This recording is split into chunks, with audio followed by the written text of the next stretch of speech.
في الحج على كل عباد الرحمن. وهنبدأ المجموعة التانية بمحمد نجيب.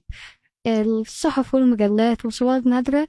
هنشوف قواد الثورة، هنشوف القافلة العسكرية اللي كانت تابعة للبعثة المصرية، اللي كانت في الحج في هذا العام، لأن البعثة المصرية بيبقى فيها قافلة عسكرية، القافلة الطبية، قافلة التعليم، قافلة الأزهر. آه، البعثة المصرية فيها أكتر من قافلة بتحج على حساب الدولة.